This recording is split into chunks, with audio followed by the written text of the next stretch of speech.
Boa noite novamente. Quantos estão felizes de estar na casa de Deus? Amém?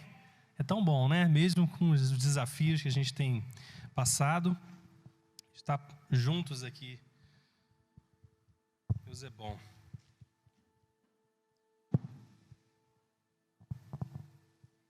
Vamos estar orando. Feche seus olhos. Pai, muito obrigado por estarmos na sua casa nessa noite, pelas suas promessas, por aquilo que o Senhor liberou sobre nós nessa noite já.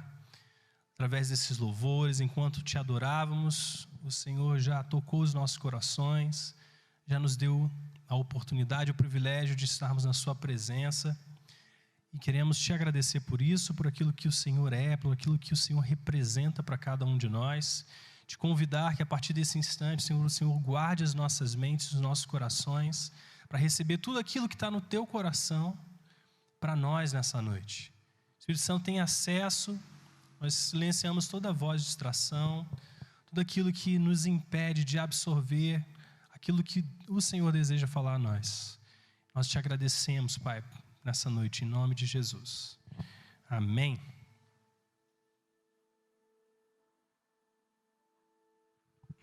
Quando nós falamos sobre a palavra de Deus, nós normalmente enxergamos a palavra sendo revelada em verdades que produzem uma certa tensão. Quando você vai abordar um assunto ou estudar um assunto da palavra de Deus, você enxerga que existem perspectivas diferentes sobre um mesmo assunto. Nós vemos, por exemplo, que em um determinado momento, Paulo dá uma instrução a uma igreja, dizendo que se eles se circuncidassem conforme a lei de Israel pedia, de nada valeria o evangelho que tinha sido pregado a eles. Porém, ao mesmo tempo em que Paulo dá essa instrução, falando que agora a nossa vida para com Deus, ela é baseada em algo que está sendo feito aqui dentro do nosso coração. Ao mesmo tempo, nós vemos Paulo pegando Timóteo, e quando ele retorna a um determinado local, antes de entrar naquele local repleto de judeus, Paulo circuncida Timóteo. Então, se você perceber a Bíblia, muitas vezes ela traz essas aparentes contradições, mas não porque elas se contradizem, mas para que haja uma expansão do entendimento sobre aquele assunto. É assim que às vezes nós vemos o Evangelho e a palavra de Deus. E quando a Bíblia fala sobre a nossa condição humana, sobre quem nós somos diante de Deus, uma das coisas que é muito clara é que nós estávamos separados de Deus. Nós estávamos destituídos de qualquer coisa boa em nós mesmos que pudesse agradar a Deus. A palavra de Deus nos ensina que nós estávamos mortos nos nossos pecados, nas nossas transgressões, ou seja, Deus nos amou primeiro, antes que nós pudéssemos fazer qualquer coisa ou ser qualquer coisa. Deus já nos amou primeiro. Para quê? Para que toda a glória fosse dele, não nossa, como se nós pudéssemos de alguma forma conquistar o favor de Deus para nós. Deus escolheu fazer assim, deixar todos encerrados, como diz a palavra, debaixo do pecado, para que ele, o próprio Salvador, pudesse entrar nessa equação e nos dar o presente da vida eterna. Então, isso é um dos aspectos do Evangelho, que nós precisamos de um Salvador. Precisamos de um Salvador. Por nós mesmos não temos condição de nos salvar. Ou seja, aquilo que você pode fazer para Deus não te dá uma posição na salvação. Amém? O Evangelho é um presente de Deus para nós. A salvação é um presente de Deus para nós, através de Jesus Cristo, para quem crer. Então, se você crê em Jesus, se você confessa o seu nome, a palavra de Deus diz que Ele te deu a salvação como presente. Mas também Jesus fala por um outro lado, uma outra perspectiva, quando Jesus está falando sobre grandeza. Os seus discípulos estavam discutindo entre si para saber quem seria o maior no reino de Deus. E Jesus, ao invés de repreender o fato que eles estavam brigando entre si para saber quem era o maior, Jesus simplesmente redireciona o entendimento deles para o fato de que no reino existe grandeza sim, mas essa grandeza vem sobre nós quando nós servimos ao outro. Então Jesus disse para os seus discípulos: olha, se alguém quiser ser o maior, ele precisa aprender a ser o servo de todos, precisa aprender a ser o menor. Ou seja, aqui, aquilo que você faz tem importância. Para a salvação ela não tem importância porque é um presente. Mas se você quer ser grande diante de Deus, diante dos homens, ser o grande no reino de Deus, você vai precisar escolher servir como servo de todos, o menor. Porque assim no reino de Deus você cresce, você alcança essa grandeza. E aí nós chegamos nesse ponto, que é o tema dessa mensagem, que é o assunto dessa mensagem. Existem servos de Deus que precisam ser lembrados que são filhos de Deus. E existem filhos de Deus que precisam ser lembrados que são servos de Deus. Essa é uma das verdades, uma das realidades da palavra de Deus que está em intenção. Porque às vezes nós podemos viver tão aquém, tão à parte da maneira como Deus nos enxerga, que nós vivemos apenas como servos. E por outro lado, nós podemos às vezes estar tão tomados do entendimento que somos filhos, que esquecemos de servir, porque passamos a ficar no centro do mundo, e não Deus no centro do nosso mundo. Isso é muito importante, é uma dessas verdades em tensão. Então ser filho de Deus é a sua identidade, mas ser servo é a sua missão. Essas duas coisas elas não podem ser separadas. A palavra de Deus nos diz que nós fomos criados em Cristo Jesus como uma nova criação, mas fomos criados nele para boas obras. Uma criação, uma nova criação feita em Cristo Jesus, que não executa, que não anda em obras, é uma fé incompleta. Tiago diz isso, que assim a minha fé estiver sem obras, é uma fé morta. Mas uma fé verdadeira, ela resulta em obras, naturalmente. É o fruto da sua fé. Nós vemos isso porque Jesus, sendo Filho de Deus, ele vem à terra, vem ao mundo, mas ele escolhe se tornar o servo de todos. Ele não julgou o fato de ser filho de Deus como algo a que ele devia se apegar. Mas antes, ele se esvaziou de tudo e tomou a forma de servo, filho de Deus. E da mesma forma, quando ele volta para o Pai, ele deixa uma nova comissão para nós. Porque ele na terra, ele andou sobre a missão do Pai. Mas agora que ele volta para o Pai, ele diz: agora quem vai andar nessa missão são vocês, os meus discípulos. Então agora vocês carregam essa missão. Ou seja, não há o evangelho separado de duas coisas: identidade e serviço. Quando a palavra de Deus fala sobre a parábola dos talentos, e diz que o Senhor entregou talentos em medidas distintas a cada um daqueles servos. Quando aqueles servos multiplicaram aquilo que estava nas suas mãos e devolveram isso ao Senhor, o resultado disso foi a promoção. Mas a promoção ali foi mais quantidade, foram mais talentos. Ou seja, eles foram fiéis no 5, multiplicaram mais 5, mas agora o Pai dá a eles uma quantidade ainda maior. Da mesma forma, na parábola das minas, o Senhor entrega uma certa quantia e por eles terem sido fiéis, agora eles são colocados como autoridade sobre cidades. Ou seja, no reino de Deus, trabalho é recompensado com mais trabalho. Não dá para separar isso. Porque, amados, o que você vai fazer simplesmente quando você descobre que você está numa posição privilegiada? Como diz as Escrituras, nós estamos assentados com Cristo nas regiões celestiais. Isso deve valer de algo. O fato de você ter se colocado com Cristo numa certa posição é porque existe uma função, existe uma tarefa, existem obras para que nós realizemos, para que a gente venha cumprir nessa terra. A sua posição, você foi colocado nessa posição com propósito. Então, quando você desfaz isso, perde o entendimento de que existe algo que precisa ser feito por nós, você também perde a função da sua posição. Você deixa isso passar. Nós vemos que a Igreja de Cristo, ao longo dos anos, ela vem passando constantemente por transformações importantes. Não há mais de que 500 anos, e a palavra de Deus era restrita a algumas pessoas, um grupo seleto de pessoas que falavam latim. E de repente Deus chama esse monge católico, Martinho Lutero, levanta esse homem, e ele percebe que o evangelho não poderia ser restrito.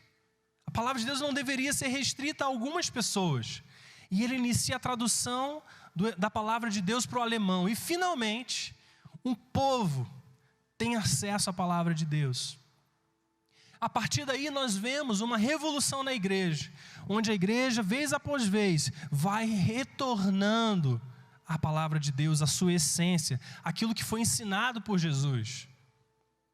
Depois nós temos a renovação, os metodistas vêm, e daí vai.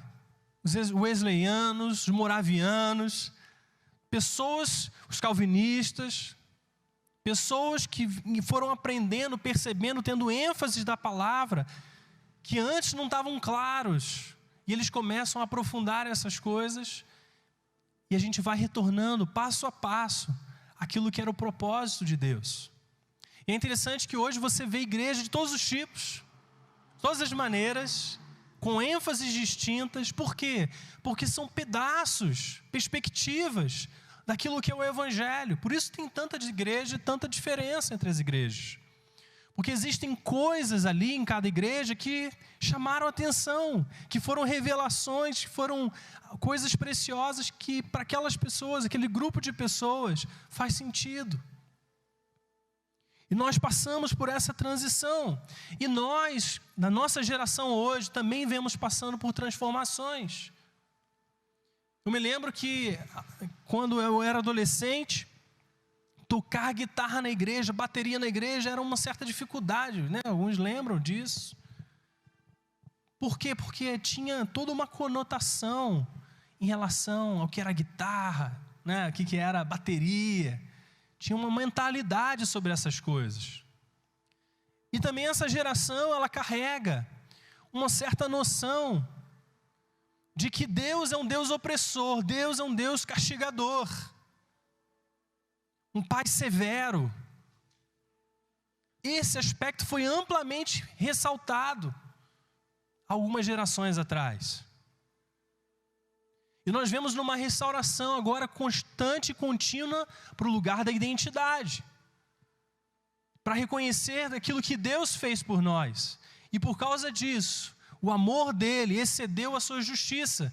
Por quê? Porque a sua própria justiça foi entregar o seu filho por nós.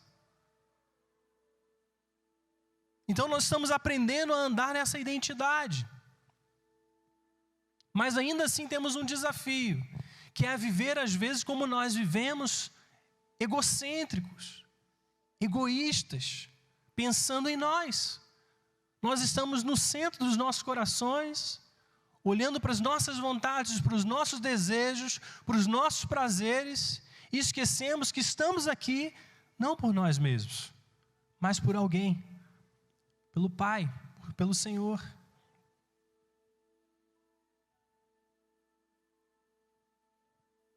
A pergunta que eu quero te fazer nessa noite é que você reflita, uma reflexão. Por qual motivo Deus me colocou na posição que eu estou, como filho?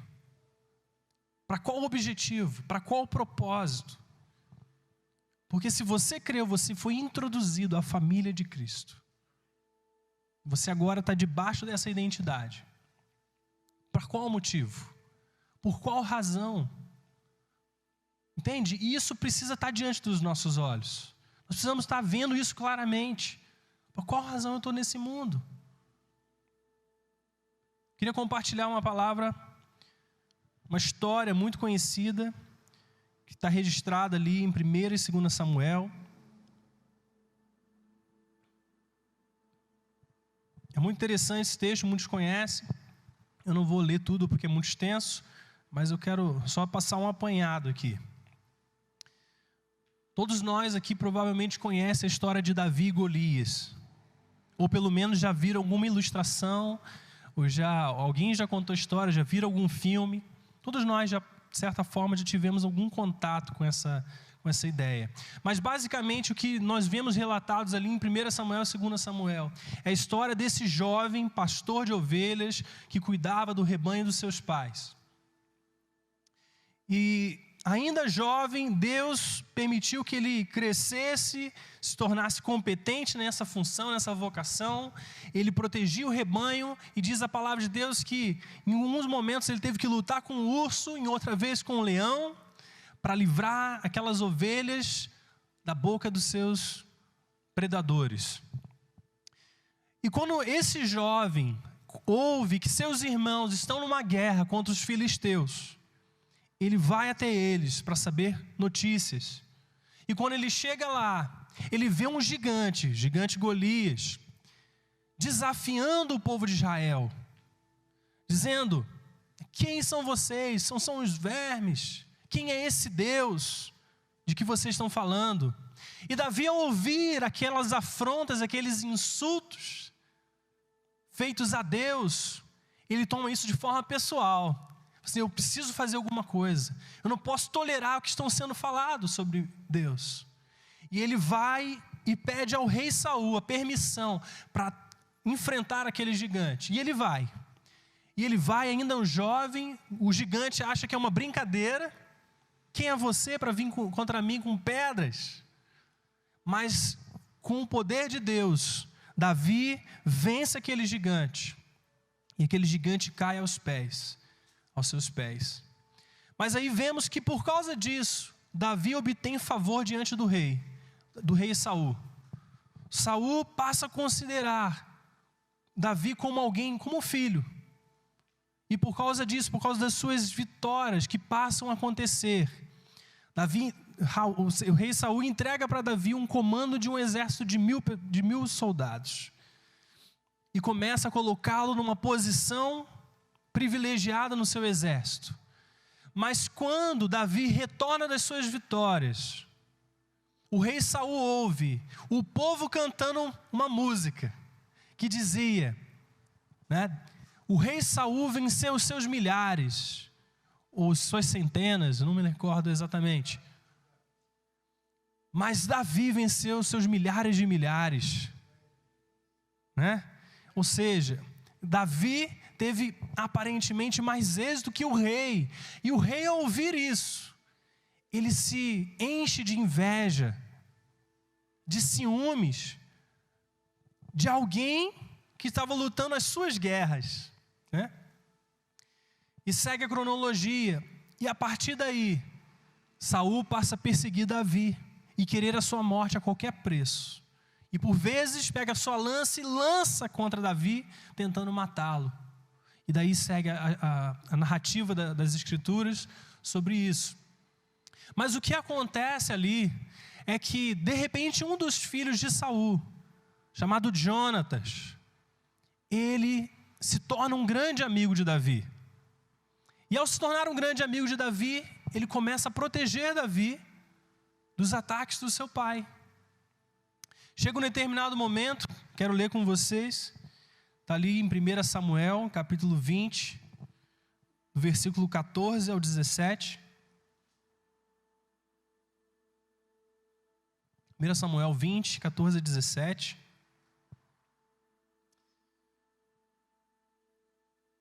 Diz assim, esse diálogo de Davi com Jonatas.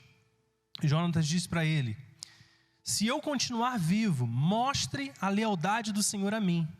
Mas se eu morrer, jamais deixe de mostrar a sua lealdade para com a minha família. inclusive quando o Senhor eliminar da face da terra todos os inimigos de Davi. Assim, Jonatas fez uma aliança com a família de Davi, dizendo que o Senhor chame os inimigos de Davi para prestarem contas. E Jonatas fez Davi reafirmar o seu juramento, por causa de sua amizade por ele, porque ele havia se tornado seu amigo leal. Então, nesse momento, Jonatas faz uma aliança com Davi. Ele sabe que Deus havia agora ungido Davi para se tornar o próximo rei de Israel. E por causa disso, por causa da sua amizade, ele faz uma aliança com Davi pedindo: olha, nunca deixe de mostrar a mim lealdade, por causa dessa aliança que eu faço com você hoje. Se eu estiver vivo, se eu estiver morto, nunca deixe de demonstrar a sua lealdade para com a minha família. Porque um dia, diz Jonatas, Deus vai eliminar da face da terra todos os inimigos de Davi. E eu quero estar do lado de Davi. Eu não quero estar do lado, né, de Saul nesse caso aqui. E passa algum tempo. Nos capítulos seguintes, nós vemos que Saul morre em batalha, e também com ele o seu filho Jonatas. E passado mais algum tempo, Davi assume finalmente o reinado de Israel. E quando ele assume esse reinado, agora eu quero ler também com vocês 2 Samuel, capítulo 9, a partir do verso 1.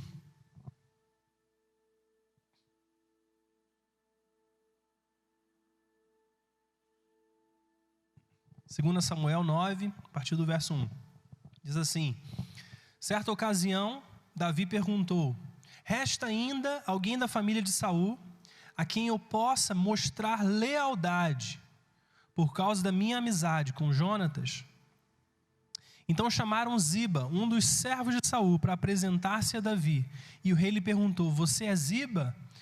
Sou teu servo, respondeu ele. Perguntou-lhe Davi: resta ainda alguém da família de Saul, a quem eu possa mostrar a lealdade de Deus?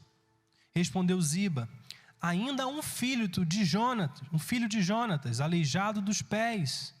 Onde está ele? Perguntou o rei. E Ziba respondeu: na casa de Maquir, filho de Amiel, em Lodebar.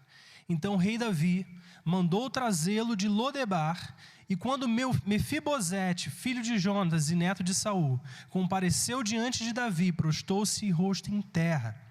Mefibosete perguntou a Davi. Ele respondeu: sim, sou teu servo.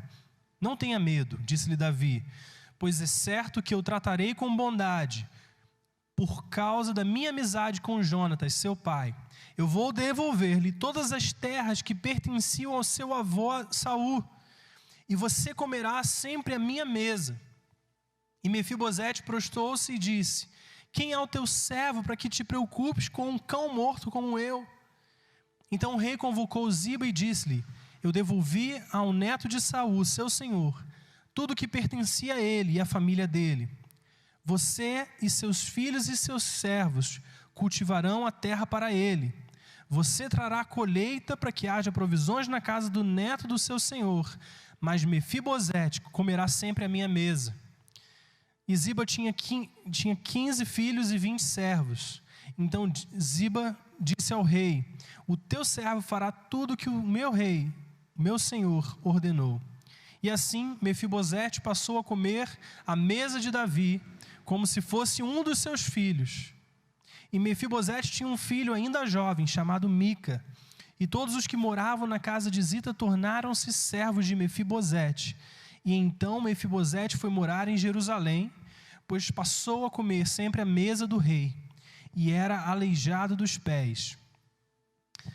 Queridos, nós vemos nessa história um exemplo para nós. Nós vemos que é uma aliança que foi feita com Jonatas, entre Jonatas e Davi, de que Davi deveria demonstrar lealdade à sua família, a família de Jonatas. Nesse momento, após a morte de Saul, e com Davi sendo rei, ele chama um dos servos de Saul e pergunta: existe ainda alguém, um filho, um parente, alguém da casa de Saul, para que eu possa demonstrar lealdade a ele? E aí trazem esse homem chamado Mefibosete, aleijado dos seus pés, havia ficado aleijado, porque quando Saul morreu, a sua ama foi pegá-lo ainda bebê, e ela deixou o neném cair, Mefibosete cair, e por causa disso ele se aleijou. E nesse momento Davi chama e diz: olha, por amor e por causa dessa aliança que eu fiz com seu pai, eu vou te devolver todas as terras de Saul. Ou seja, Saul era o rei. Vou te devolver todas as terras de Saul. E a partir desse momento, você vai comer na minha mesa, você vai comer à mesa do rei. Esse é um exemplo, é uma ilustração daquilo que Deus também fez por nós. Porque o pecado, ele é grave desse jeito, ele aleija a gente. Ele nos deixa incapazes, limitados, impossibilitados. Mas de repente Deus vem e Ele nos chama a sentar na sua mesa.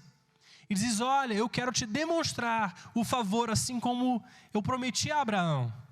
Porque lá atrás, Deus fez uma promessa a Abraão dizendo que abençoaria sua descendência. E isso se cumpriu em Jesus Cristo. Agora toda a descendência de Abraão se tornou nós, né? Nós somos descendência de Abraão em Cristo Jesus. E nós recebemos esse favor de Deus e fomos colocados à sua mesa. A mesa do rei. Só que essa história ela não para por aqui. Embora muitas vezes tenha sido pregado até aqui, ela continua e traz outras lições também importantes. Eu quero seguir lendo ali no capítulo 16. Quero que você entenda que aqui é onde o servo de Deus precisa ser lembrado que é filho de Deus.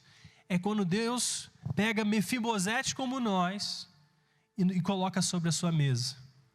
Aí os servos precisam se lembrar que são filhos. Mas vamos seguir. 2 Samuel 16, no verso 1. Mal Davi tinha passado pelo alto do monte. Lá estava à sua espera Ziba, criado de Mefibosete. Ele trazia 2 jumentos carregando 200 pães, 100 bolos de uvas passas, 100 frutas da estação e uma vasilha de couro cheia de vinho. E o rei perguntou a Ziba: por que você trouxe essas coisas? E Ziba respondeu: os jumentos servirão de montaria para a família do rei, os pães e as frutas são para os homens comerem, e o vinho servirá para reanimar os que ficaram exaustos no deserto. O rei então lhe perguntou: onde está Mefibosete, neto do seu senhor? E respondeu-lhe Ziba: ele ficou em Jerusalém, porque acredita que os israelitas lhe restituirão o reino do seu avô. Então o rei disse a Ziba: tudo o que pertencia a Mefibosete agora é seu. Humildemente me prostro, disse Ziba, que o rei meu senhor agrade-se de mim. Vamos parar aqui por um instante. Olha o que acontece. Davi está voltando de uma das suas guerras, de uma das suas excursões. E agora o servo de Mefibosete vem até eles, com guarnições, com alimentos, com montarias, com frutas, pães, etc. E traz isso para o rei. Mas o rei, sabendo que ele era o servo de Mefibosete, ele pergunta: mas cadê Mefibosete? E agora o servo diz que Mefibosete ficou em Jerusalém para tomar o reinado de Davi. Ou seja, para ser restituído o reinado à família de Saul. E o rei, ao ouvir isso, essa expressão, ele decide que tudo aquilo que ele havia dado a Mefibosete, agora não pertence mais a ele. Agora se pertence ao servo dele. Né? Então vamos seguir. Versículo 24 do capítulo 19. 2 Samuel 19, 24 a 30. Mefibosete, neto de Saul, também foi ao encontro do rei.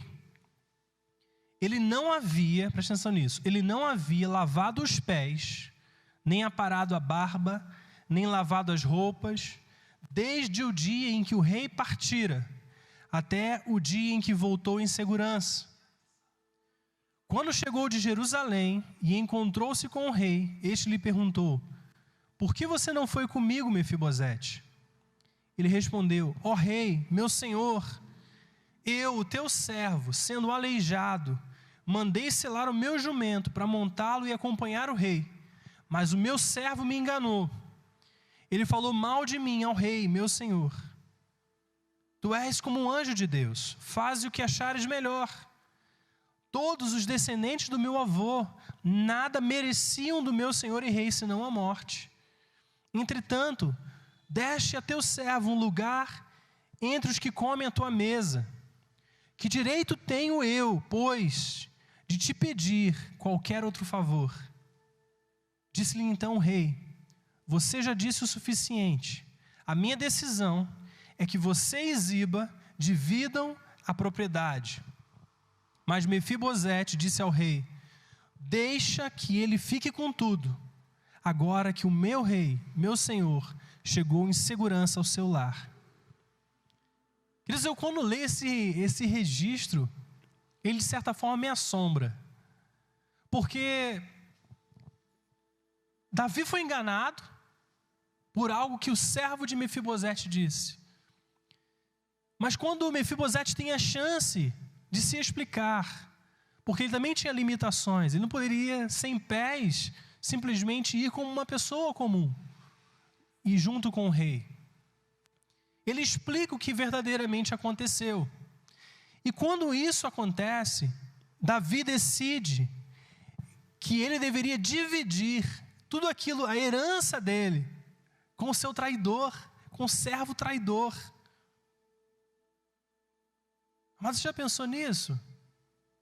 Quantas vezes nós não passamos por injustiças? Quantas vezes nós não passamos por situações que não são corretas? Só que a resposta, a atitude de Mefibosete foi escolher deixar tudo aquilo que teoricamente ele teria direito para o seu traidor. Isso é profundo.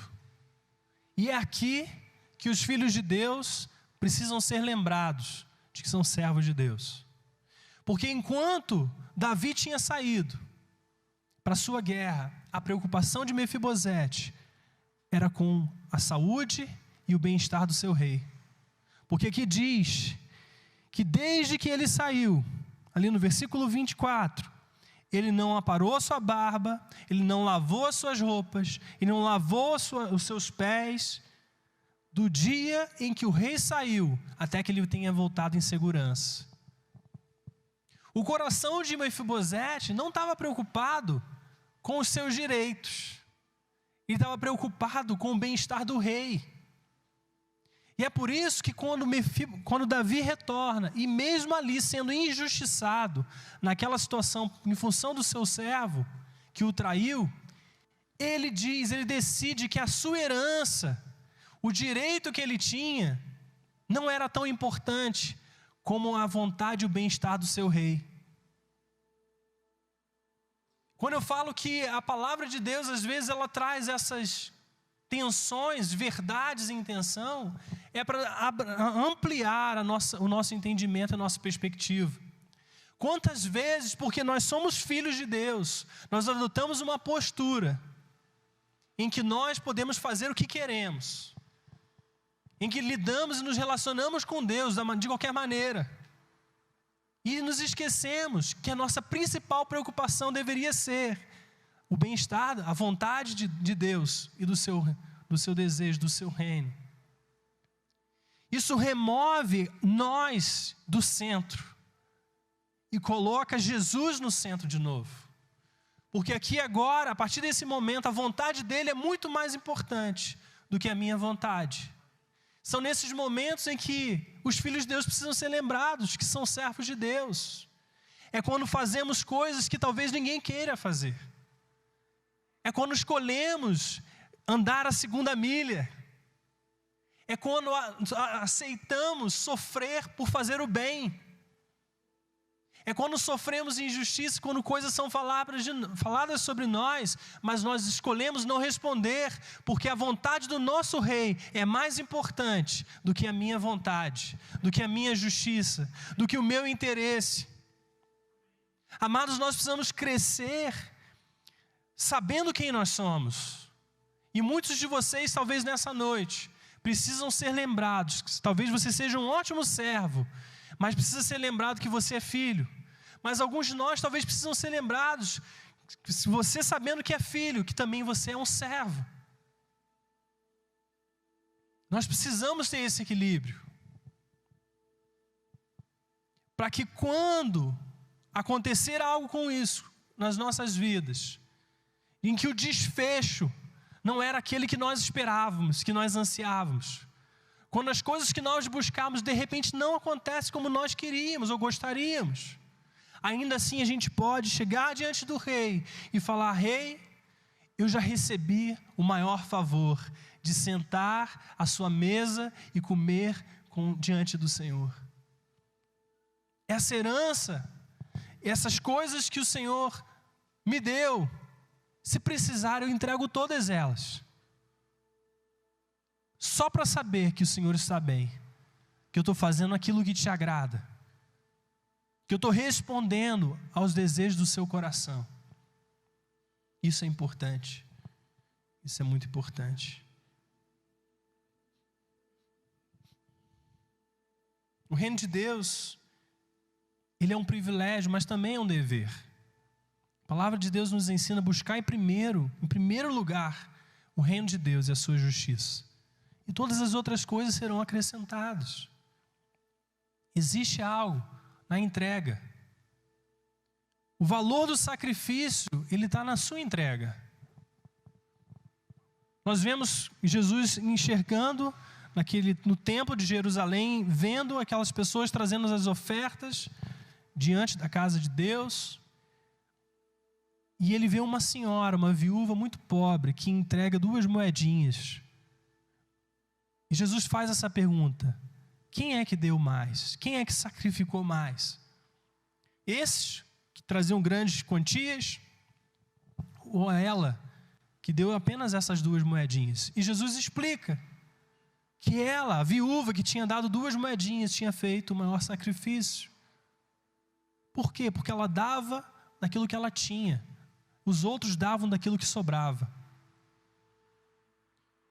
O valor do seu sacrifício, do sacrifício que nós apresentamos a Deus, tem a ver com a nossa oferta, com a maneira como nós entregamos. Não se trata de quantidade, se trata de qualidade.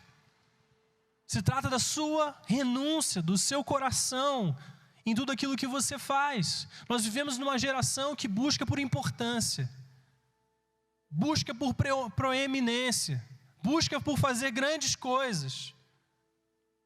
Mas a realidade é que Deus procura pessoas que fazem pequenas coisas com um grande coração.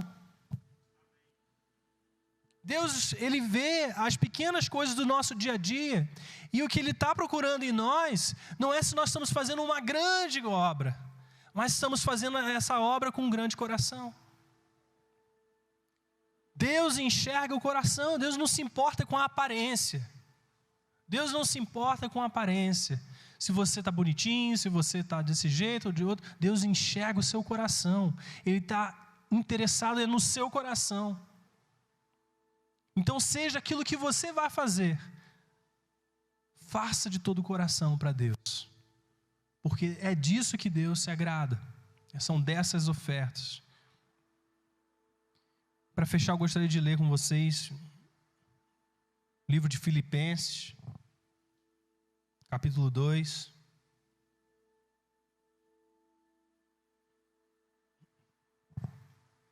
No verso 1. Essa carta aos Filipenses é uma declaração de como Jesus andou nessa terra. E um exemplo para nós. Eu quero ler com você. Filipenses capítulo 2, a partir do verso 1.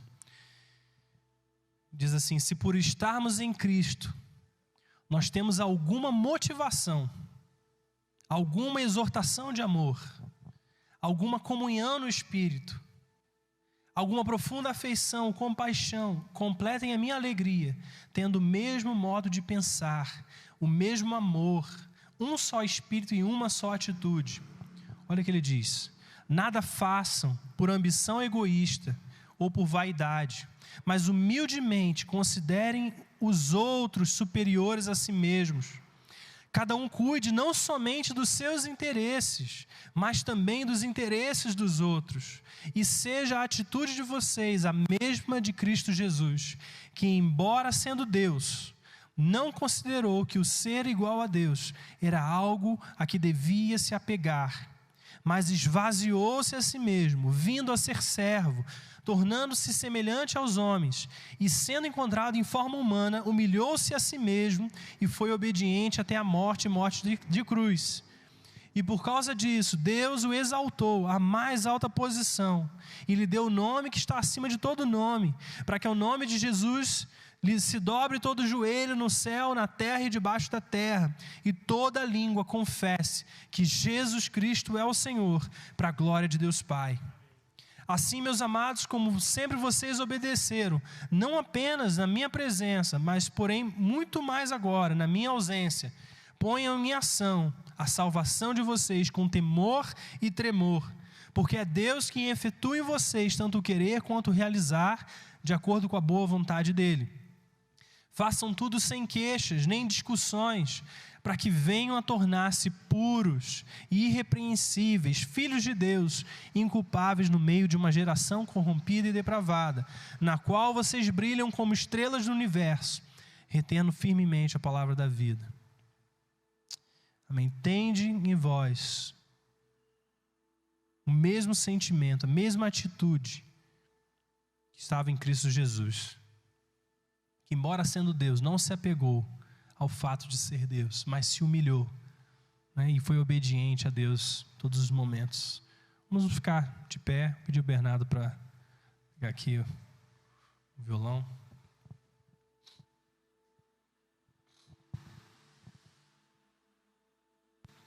Nós recebemos dos maiores privilégios, que é pertencer ao reino de Deus. Nós fomos colocados numa posição, num lugar que não existe outro lugar igual a esse.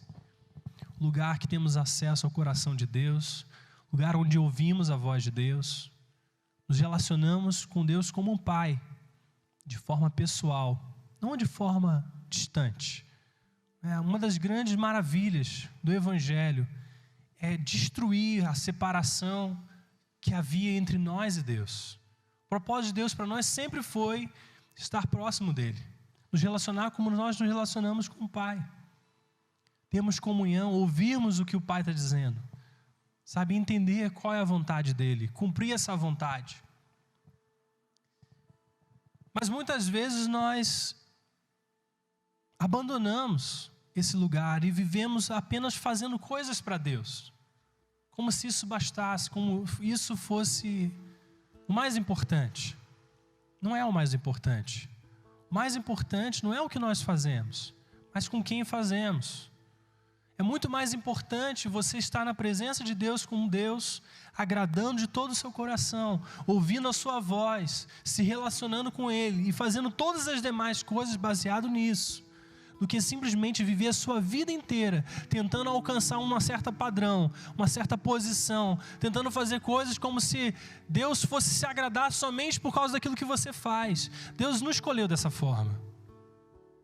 Deus escolheu se agradar de nós quando nós não podíamos fazer nada.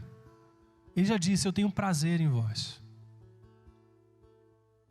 Mas agora que nós entendemos isso, nós precisamos tomar uma atitude, precisamos tomar um posicionamento em relação a isso. E o posicionamento é que na nossa medida, na nossa capacidade, dentro das nossas circunstâncias, dentro das nossas áreas de atuação, Espírito Santo, Deus, o que eu posso te entregar? De que forma eu posso retribuir tudo aquilo que o Senhor já tem me retribuído, já tem me dado? E é nesse momento que o filho precisa transicionar do lugar de filho, continuando sendo filho, mas para o lugar em que ele é servo, em que ele realiza uma missão, ele cumpre uma missão que o Pai está dando. Às vezes com as nossas filhas, a gente está fazendo certas coisas, às vezes no computador, escrevendo, documentando alguma coisa, desenvolvendo algum trabalho, um estudo, e elas se achegam até nós, ou até mim, às vezes falar de mim. E às vezes a Liz, a Nicole, elas vão, botam a mão no mouse e começam a querer fazer comigo ali, né? E às vezes eu estou fazendo certas coisas, por que você está puxando essa linha assim? Hoje ela fala assim, pai, por que você está escrevendo a palavra em inglês? Eu falei, não, filho, papai não está escrevendo a palavra em inglês. Mas você não está fazendo a palavra? Eu falei, não, filho, papai já fez a palavra. Eu estou lendo um livro, né? Ah, tá bom.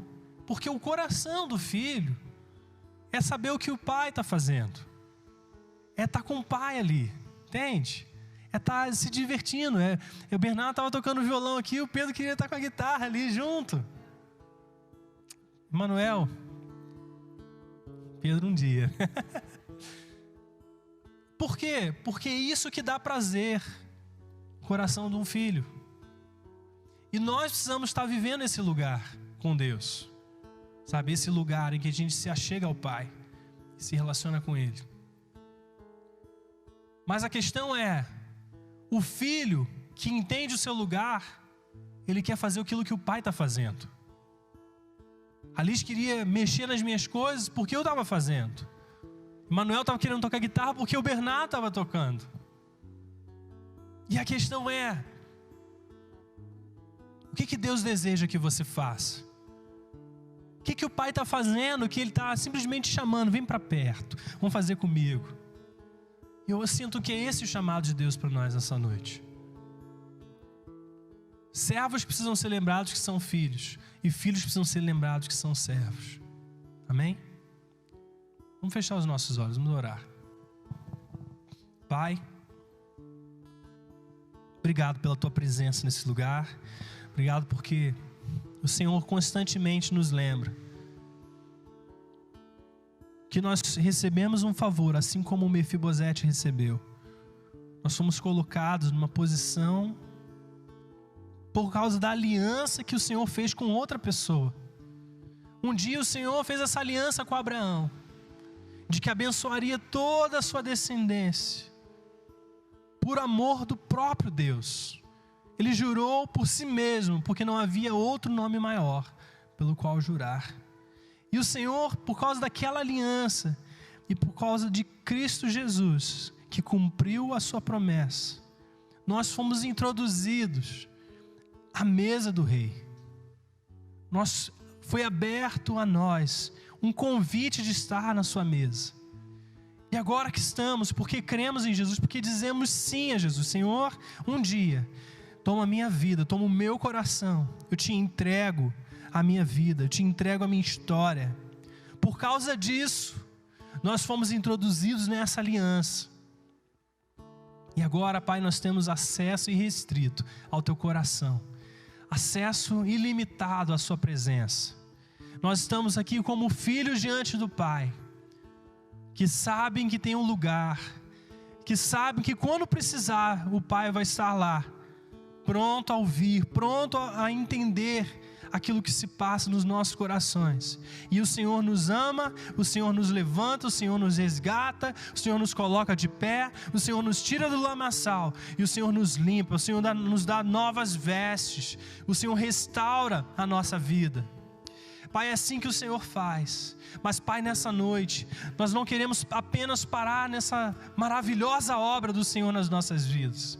Nós queremos te perguntar, Senhor, o que o Senhor deseja que nós façamos? Senhor, o que o Senhor quer de nós? O que o Senhor espera que nós venhamos a realizar? Como nós podemos ser filhos que se lembram que são servos? De que maneira nós podemos fazer a diferença nos nossos dias? Espírito Santo, vem nessa hora sobre cada coração, sobre cada mente, sobre cada família, sobre aqueles que nos ouvem aqui, nos ouvem na internet. Ministra aos seus corações, libera sobre eles a clareza, o entendimento, para que eles venham entender, Senhor, que seja a pequena obra com grande coração, ou a grande obra com grande coração, que o que importa é o coração que entregamos.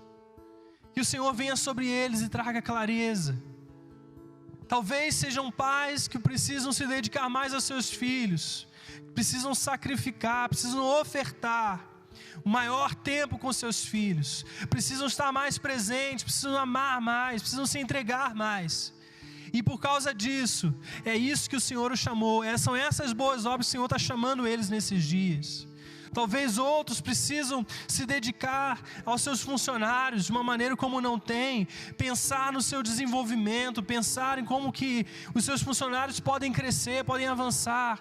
Talvez você seja aquele que está dentro de casa e você precisa cuidar das coisas do seu lar. E talvez o que você precisa é dar mais atenção àquilo que o Espírito Santo está fazendo dentro da sua realidade de casa, mais do que as tarefas que você precisa cumprir. Queridos, nesses dias, nós precisamos do Espírito Santo para nos levar, para nos conduzir, para enxergar o que Ele está fazendo e fazer também. Pai, por isso eu peço que o Senhor venha sobre nós nessa noite, trazendo a clareza, trazendo a revelação da maneira como devemos andar, para que no final dos nossos dias, nós possamos olhar para trás e dizer: Senhor, eu fiz aquilo que o Senhor desejava. Mais do que aquilo, mais do que uma tarefa, mais do que uma obrigação, eu fiz aquilo que o Senhor estava fazendo no meu dia, na minha geração. E Atos diz que Davi foi um homem que cumpriu o seu propósito na sua geração. Eu quero ser, Pai, um homem que cumpre o seu propósito, o meu propósito na minha geração. Por isso o Espírito Santo vai além de nós, vai além daquilo que podemos, vai além daquilo que sabemos e faz muito além das nossas capacidades, para que no final dos nossos dias as pessoas reconheçam não aquilo que nós fizemos, mas aquilo que um pequeno homem fez com um grande Deus. Espírito Santo, em nome de Jesus, libera sobre nós nessa noite, da graça, da autoridade, do entendimento, do favor, para que saiamos daqui renovados, fortalecidos na força do Teu poder, reconhecendo que o Senhor é fiel, reconhecendo que o Senhor é amoroso, reconhecendo que o Senhor está presente e que o Senhor está no lugar do centro das nossas vidas. Em nome de Jesus, Pai, essa é a minha oração. Em nome de Jesus, libera sobre cada um de nós a determinação, a força, a capacidade, a habilidade de perseverarmos fazendo a sua vontade. Essa é a nossa oração, Espírito Santo.